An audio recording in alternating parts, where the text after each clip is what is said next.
పోతన ఆంధ్ర మహాభాగవతము అష్టమ స్కందము గజేంద్ర మోక్షము 58వ పద్యాన్ని మనం తెలుసుకుందాం. ఓ కమలాప్త ఓ వరద ఓ ప్రతిపక్ష విపక్ష దూర అయ్యో కవియోగి వంజ సుగుణోత్తమ ఓ శరణాగతామరా నోకః ఓ మునీశ్వర మనోహర ఓ విమల ప్రభావవే కరుణింపవే తలపవే శరణార్థిని నన్నుగానవే.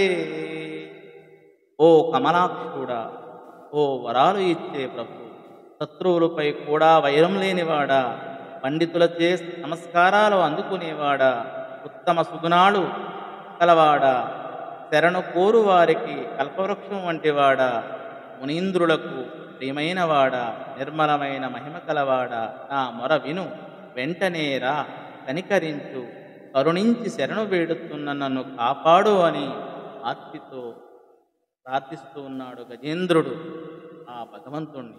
ధన్యవాదము.